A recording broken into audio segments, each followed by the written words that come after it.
Drop it. TBS FM. 현재 상황 문제 파악 맥락에 집중 묵직한 질문 흔들리지 않는 중심의 축최 일구 몸쪽 꽉 찬 돌 짚고 쇼미더 뉴스 세상을 바라봐 어제의 뉴스가 오늘의 변화 쇼미더 뉴스 진실을 찾아봐 오늘의 뉴스가 내일의 역사 쇼미더 뉴스 꼭 알아는 뉴스만 골라서 전해드리겠습니다. 쇼미더 뉴스 전할 분 소개합니다. 먼저 뜬커벨 인사이트 K 배종찬 소장 어서 오세요. 안녕하십니까. 힘내십시오. 예, 마스크가 좁아요. 예. 뚱블리 정상근 시사 전문 기자 어서 오세요. 네, 안녕하십니까. 예, 날이 좀 추워졌어요, 그죠? 예, 아침에 이제 쌀쌀하더라고요. 네. 자, 오늘은 청취자 여러분께 이런 문자를 받아보도록 하겠습니다. 국민의힘 정진석 비대위원장이 조선은 일본군 침략으로 망한 게 아니라는 식의 발언을 해서 여론이 아주 뜨겁습니다. 청취자 여러분들 이 발언 어떻게 생각하세요? 문자 보내주시기 바랍니다. 추첨해서 건강기능식품 보내드리도록 하겠습니다. 자, 쇼미더뉴스 정상희 기자 첫 번째 어떤 거죠? 네, 긴장감 도는 한반도입니다. 네, 최근 북한이 연일 미사일 도발을 하고 있습니다. 보름간 7번이나 된다고 그러고 TV 뉴스만 켜면 곳곳에서 그냥 미사일이 날아다녀요. 저수지 안에서도 날아오고 좀 겁나지 않아요? 이런 맞습니다. 거 보고 있으면. 네. 지난 일요일이었죠. 북한이 새벽에 동해상으로 단거리 탄도미사일을 2발을 발사했는데 이것이 최근 보름 사이에 7번째 미사일 도발이었습니다. 그것도 지금 북한이 시간하고 장소를 계속 달리해가면서 미사일 도발을 이어가고 있는데 이 첫 번째 쐈던 곳이 평안북도 태천이었고 이 두 번째가 평양 순안, 이 세 번째가 평남 순천, 네 번째가 또 평양 순안, 이 다섯 번째는 자강도 무평리, 여섯 번째는 평양 삼석, 그리고 일곱 번째가 강원도 문천이었습니다. 네. 평양 이런 데 말고는 어딘지 잘 모르겠다. 이 지도를 보면은 여기저기서 쐈다. 자강도라는 데가 지금 북쪽입니다, 함경 평안북도인가요? 네, 평안북도 신의주 있는 쪽에. 네, 신의주 그쪽이 자강도죠 아마. 네, 거기서랑은 맞나? 약간 좀 쏜 곳이 거리가 좀 있기는 한데 어쨌든 그 근방이긴 하고요. 이것이 이제 언제 어디서든 미사일을 발사할 수 있다라는 전술 능력을 과시한 것으로 보이고 그리고 발사를 한 것도 이 초대형 방사포 그리고 이 북한판 이스칸데르 화성 12형 중거리 탄도미사일 그리고 미니 SLBM 등 종류도 다양했습니다. 이 미사일들의 사거리를 보면 우리나라를 겨냥한 것부터 일본 그리고 괌에 대한 타격 능력도 과시를 한 상황입니다. 우리나라도 곳곳을 포인트로 잡았던 그런 정황이 나오던데 배 수장님, 예, 이제 김정은 위원장이 안 나타나다가 어제는 또 발언도 공개가 됐어요. 그렇습니다. 이 발사 현장을 이제 지켜보고 있는 김정은 위원장의 사진이 공개됐는데 발언 내용도 공개가 됐습니다. 대화할 필요성을 느끼지 않는다. 이 대화의 필요성이라는 것은 한국도 포함이 되겠지만 우리나라도 포함이 되겠지만 이 대화의 상대가 미국까지도 포함을 하고 있는 것으로 의미 해석이 되는데 핵 전투 무력을 백방으로 강화하겠다라고 하는 발언도 했습니다. 상당히 강경 발언이라고 볼 수가 있는데 구체적으로는 이 시각도 적들의 분주한 군사적 움직임이 감지되고 있다. 미국과 방금 전에 말씀드렸었죠. 남조선 정권의 지속적이고 의도적이며 무책임한 정세 격하 행동은 부득불 우리의 더 큰 반응을 유발시키게 될 뿐이다. 그러니까 김정은 위원장의 발언은 지금 이렇게 곳곳에서 미사일을 쏘아 보내는 원인 제공은 미국과 남조선 정권이 했다. 이렇게 분명히 밝히고 있습니다. 네. 자, 그리고 이 핵탄도 탑재가 가능하다 이런 공언을 하기도 했고 아까 얘기한 정상 기자의 미니 SLBM이라는 게 바로 저수지 물속에서 튀어나오는 거 아니겠어요? 이스칸데르. 네, 맞습니다. 이 북한이 이번에 발사한 탄도미사일 모두 핵탄도를 탑재할 수 있다. 이렇게 어제 관영 매체를 통해서 보도를 했고요.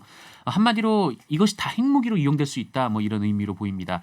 특히 말씀하신 대로 가장 주목됐던 것이 이 평북 태천군 일대 이 저수지에서 동해상으로 쏜 이 잠수함 발사 탄도미사일인데요. 이 잠수함 발사 탄도미사일 SLBM을 해상이 아니라 그러니까 바닷속이 아니라 내륙인 저수지에서 쏜 것이 이번이 처음인데 세계적으로도 이런 사례가 없다면서요? 네, 지금까지 어느 국가도 이런 걸 하지 않았었습니다. 이게 탐지가 어렵게 하려고 이런 실험을 한 것으로 보이는데요. 이 전문가들은 이런 방식이 지난해 9월 처음 선보였던 그 열차형 미사일 발사 방식보다 더 위협적일 수 있다라고 평가를 했습니다. 그렇죠. 보통 잠수함 발사 미사일 SLBM이라는 게 바닷속에서 나오는 건데 그렇죠. 네. 그 지금 얘기한 대로 이제 기차에서 쏘고 터널 속으로 싹 숨어버려. 그죠? 네, 그다음에 탐지가 안 되는 거죠. 이 북한에 또 이렇게 저수지가 많다는 거 아닙니까? 네. 저수지 어딘가에다 이런 장치를 해놓고 확 쏴버리고 또 숨어버리고.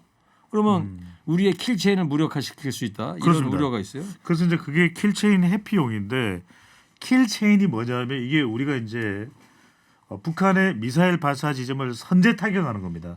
그 선제 타격한다는 것은 위치를 확인할 수 있다는 얘기인데 이미 우리가 확인하고 있는 북한의 미사일 이제 발사 기지 또는 잠수함의 경우도 이제 수중으로 위치 확인이 가능한데 그 두 가지를 해피하면서 기동하는 것이 바로 열차에서 이 IRBM을 쏘게 되는 거죠. 그거는 우리가 이제 영상으로도 본 바가 있습니다만 이번에는 정말 이건 두문불출인가요?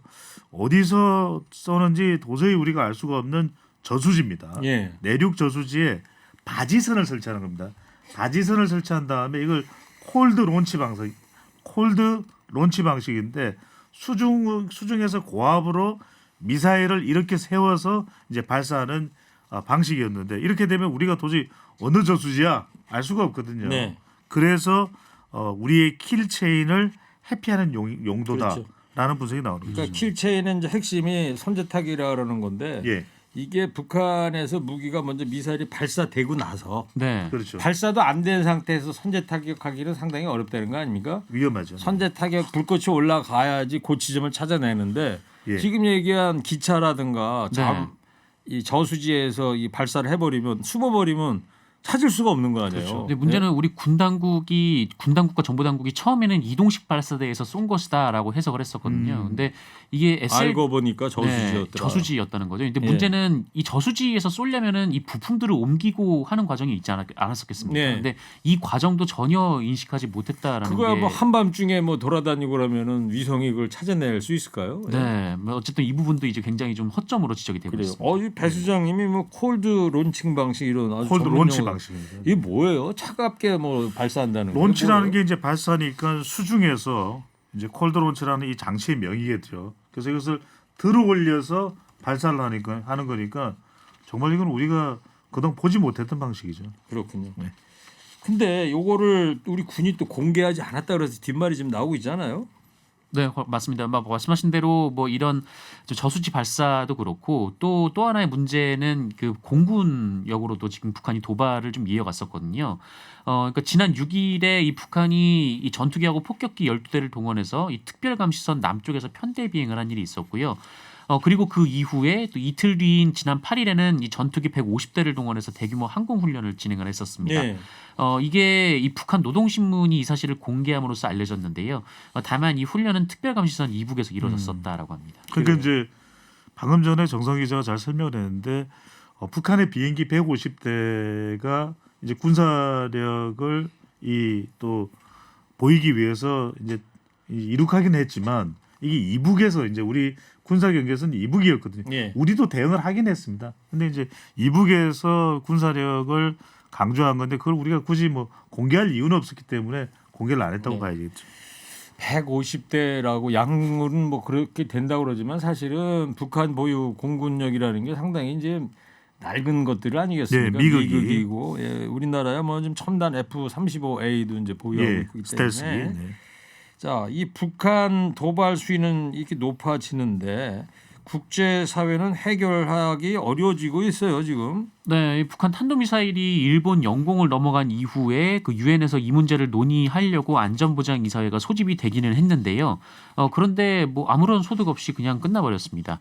이 미국에서는 지금 중국하고 러시아가 계속해서 거부권을 행사하면서 이 북한을 제재하지 못하고 있다라고 주장을 했고요. 그러면서 이 북한이 이 중국과 러시아의 따뜻한 보호를 즐기고 있다 이렇게 비판을 네. 했습니다. 이 반면 중국에서는 이 북한의 최근 발사도 주목을 하는데 동시에 그 지역에서 여러 차례 진행됐던 이 미국과 다른 나라들의 연합 군사 훈련도 주목한다 이렇게 한미일 삼국을 비판을 했고요. 러시아도 이 북한의 미사일 발사는 근시안적이고 대립을 추구하는 군사 활동의 결과다 이렇게 비판을 했습니다. 네, 자, 이제 북한 도발이 이제 계속되고 있고요. 지금 뭐 핵실험 이야기도 지금 암시도 되고 있는 상황인데 우리나라 대통령한테 기자들이 물어봤지 않겠습니까? 이거 어떻게 하실 겁니까? 윤석열 대통령이 이렇게 답변했습니다. 들어보겠습니다. 북한이 지금 핵을 꾸준히 개발하고 지금 고도화를 시켜 나가면서 우리 대한민국뿐만 아니라 전 세계를 상대로 핵으로 지금 위협을 하고 있는 상황입니다만은 핵을 통해서 얻을 수 있는 것은 아무것도 없다고 생각합니다. 대통령으로서 지금 현재 이렇다 저렇다 하고 공개적으로 입장을 표명할 수 있는 문제는 아니고 우리나라와 미국의 그 조야의 여러 의견들을 잘 경청하고 또 따져보고 있습니다. 네, 대통령 발언을 들었습니다만은 네네. 배종찬 소장께서 설명을 좀 더 해주세요. 뭐 세 가지 정도를 이야기를 했습니다. 그러니까 당장 어떻게 북한에 대해서 강경하게 대응하겠다는 그런 내용이 담겨 있지는 않고 첫 번째 북한을 향한 메시지입니다. 핵을 통해서 얻을 수 있는 것은 아무것도 없다라고 하는 메시지였고요. 또 하나 이제 우리 국민들 또 국제사회에 대한 내용일 텐데 공개적으로 대응 입장을 밝히지는 않을 것이지만은 조야의 다양한 경로로 의견을 듣고 있다라는 의견, 네. 대통령의 의중을 밝힌 내용입니다. 예, 저는 이런 의문이 있어요. 그 북한이 이제 계속 도발을 한단 말이에요. 예, 그 우리는 만약에 이제 어떤 조치를 취하지 않고 대화를 요구하거나 그냥 그대로 둔다 그러면 여기 어떻게 될 것이가 한반도의 안보 사태가 예. 결국에는 예. 이 강대강으로 치닫게 된다면 예. 아주 작은 사소한 분쟁 하나가 전면전으로도 그렇죠. 비화될 수 있다. 이 전문가들 얘기가 그 얘기 아니겠어요? 그래서 계속 대화를 해야 되고 그렇습니다. 또 뭐 군사적인 대응이라는 게 우리 안보 체제를 국헌이 하는 것도 중요하겠지만 전쟁이라는 건 결국 다 피해를 입을 수밖에 없는 거 그러면 아니겠습니까? 송두리째 예. 생활 기반을 잃어버릴 테니까 지금 뭐 대화 노력도 계속 해야죠. 이 우크라이나 이거 폭탄 터지는 거 보십시오. 그냥 멀쩡한 도시에 미사일이 날아가지고 뻥뻥 예. 화염을 터뜨리고 있는데 정말 전쟁에는 일어나서는 안 됩니다. 자, 청취자 여러분들 오늘은 조선은 일본군 침략으로 망한 것이 아니다. 일본은 조선 왕조와 전쟁한 적이 없다. 스스로 썩어갖고 망한 것이다. 이렇게 말한 정진석 국민의힘 비대위원장 발언에 대해서 여러분들 어떤 생각하시는지 글자 제한 없이 받아보이는데요. 주신 의견 소개해드리도록 하겠습니다. 먼저 자, 그 말은 너무 극단적인 표현입니다. 한민족이 얼마나 수많은 외세 침입을 겪고도 이어져 내려온 것을 간과한 것입니다. 가난하고 힘없는 가정에는 강도가 들어와서 뺏어가도 서로 싸움만 안 했음 강도가 정당화되는 건가요? 개탄스럽습니다. 역사를 제대로 알고 있으면 이러한 무지한 이야기를 안 씁니다. 입은 재앙과 근심이 드나드는 문, 몸을 망치는 도끼와도 같다고 했다. 입을 닫고 혀를 깊이 간직하면 어디에 있든지 편안하리라. 요 얘기는 어디 잠언에 나오는 것 같아요. 예? 네. 예. 잠은 남들 독립운동할 때 너그 할아버지 아버지는 뭐 하셨노? 자, 두 번째 정상 기자 쇼미더뉴스 뭐예요? 네, 친일이냐 친북이냐입니다. 예, 북한 도발에 이제 한미일 공조도 깊어지고 있는데 최근 한미일 합동 군사 훈련이 잇따랐죠. 네, 지난달 말에 그 한국과 미국의 군대 그리고 일본의 자위대가 그 동해 독도 오른쪽 해상에서 대잠수함 훈련을 실시한 바 있습니다. 이 북한 SLBM 대응을 강화하기 위한 차원이라고 설명했는데요. 이후에 북한의 미사일 도발이 이어지자 이번에는 역시 동해에서 지난 6일 미사일 방어 훈련을 또 합동으로 실시를 했었습니다. 그동안 이 한미일 합동훈련이 아예 없었던 것은 아니지만 대체로 남해 공해상에서 진행이 됐었는데 동해에서 훈련한 것은 이번이 처음. 동해도 더군다나 독도에서 한 150km 떨어진 지역이라는 거 아닙니까? 185km. 네네. 자, 배 소장님 특히 네. 동해상에서 벌어진 한미일 연합훈련 두고 이재명 민주당 대표가 아주 친일 언급하지 않았어요? 그렇습니다. 정확하게는 이제 친일 국방이라고 이재명 대표가 이제 지적을 한 부분입니다. 이제 그런 이유는 세 가지 정도가 이유인데 일단 여기 이 훈련에 참여하는 일본의 군함이 우길기를 달고 등장하지 않았느냐. 그리고 또 하나는 한미 동맹만으로도 충분한데 한미일 공조를 해서 굳이 중국이나 러시아를 자각할 필요가 있겠느냐라는 부분이고 네. 마지막으로는 말씀하신 대로 독도 인근 해상입니다. 185km 떨어진 곳에서 일본까지 포함해서 훈련을 하게 되는 경우 자칫 우리 국민들에게 잘못된 시그널을 줄 수가 있다. 독도에 대해서 일본의 야욕이라든지 일본의 과거사라든지 이런 문제가 더 불거지지 않겠느냐라는 부분을 지적하면서 친일 국방을 언급했습니다. 네. 자, 이 친미 국방이다 그러니까 국민의힘에서는 민주당이 친북이다 이런 주장을 하고 있어요. 네, 정진석 비상대책위원장이 오늘 SNS에 그 이재명의 일본군 한국 주둔설은 문재인의 김정은 비핵화 약속론에 이어 대한민국의 안보를 망치는 양대 망언이자 거짓말이라고 비판했고요. 주호영 원내대표도 기자들과 만난 자리에서 이 자기들이 집권할 때는 우길기를 단 함정을 우리나라에 정박하게 해놓고 이제와 이런 말을 하는 것은 현실인식에 문제가 있다 이렇게 주장했습니다. 또 이 성일종 정책위 의장은 한반도에 우길기가 걸릴 수 있다라고 말을 했는데 그럼 인공기는 걸려도 괜찮단 말이냐 이렇게 주장하기도 했습니다. 대통령실의 입장은 뭐예요? 원칙론적인 이야기들입니다. 일단 정치적인 메시지는 최대한 배제하는 그런 입장인데요. 첫 번째로는 이것이 북한의 미사일 때문에 핵 위협에 대한 공동 대응이다라고 이야기를 하고 있고요. 정확하게는 또 한미 동맹의 한미일이 공조해서 협력을 하는 것이다. 다른 이유가 있는 것이 아니고 일본에게 뭐 유리하거나 일본의 어떤 독도와 관련된 내용과는 전혀 무관하다는 점을 또 강조했습니다. 자, 이런 공방이 이제 오가는 와중에 지금 청취자분들 의견도 받고 있습니다만 정진석 국민의힘 비대위원장 발언이 논란이 되고 있지 않습니까? 네, 맞습니다. 정진석 위원장이 오늘 자신의 SNS에 이런 글을 썼는데요. 조선은 왜 망했을까? 일본군의 침략으로 망한 걸까? 이 조선은 안에서 썩어 문드러졌고 그래서 망했다. 일본은 조선왕조와 전쟁을 한 적이 없다. 이렇게 썼습니다. 그러면서 이 동학 농민운동 당시에 고종이 이 청나라를 불러들이자 일본군이 텐진 조약을 이유로 함께 들어온 것이다라고 했고요. 또 조선왕조는 무능하고 무지했다라며 일본은 국군을 걸고 청나라와 러시아를 무력으로 제압했고 쓰러져가는 조선왕조를 집어삼킨 것이다 이렇게 주장했습니다. 예. 자, 이랬더니 또 민주당에서는 전형적인 식민사관이다 이런 또 주장을 하고 있고요. 네. 자, 지금 얘기 나온 김에 또 정진석 비대위원장 발언 청취자 여러분들 어떻게 생각하는지 글자 제한 없이 받아보고 있는데요. 몇 분 더 소개하겠습니다. 정진석 비대위원장의 논리대로라면 아파서 죽어가는 동물이나 사람을 죽이는 게 무죄입니다. 여당 지도부의 시각이 이 수준이라니 개탄스럽습니다. 세종대왕이 통곡하고 이충무공이 대로 하실 일이다. 자, 유튜브로 한 청취자께서 정상근 기자 살 빠졌다 이렇게 해주세요. 얼굴도 깔끔해졌어요? 뭐 네. 방법 쓰고 있어요? 네, 이 마스크로 턱을 좀 가리고 있어서요. 아닌데 얼굴도 아주 말쑥해졌는데 네. 보기는 좋아요. 예. 네, 고맙습니다. 자, 세 번째 쇼미더뉴스는요. 네, 게이트 대 게이트입니다. 네, 이번 국정감사에서 게이트란 말 자주 나오고 있어요. 네, 일단 민주당은 유병호 감사원 사무총장이 이관섭 대통령실 국정기획수석에게 보낸 문자 메시지를 권권유착, 이 대감 게이트 이렇게 규정하면서 공세를 펴고 있는데요. 오늘 이 감사원 국감이 진행이 되고 있는데 이 국감에서 이 대통령실 국정기획수석과 감사원 사무총장의 내통 그리고 대통령실의 하명 감사에 대해서 진실을 밝히는 장이 돼야 된다 이렇게 비판하게 됐습니다. 예.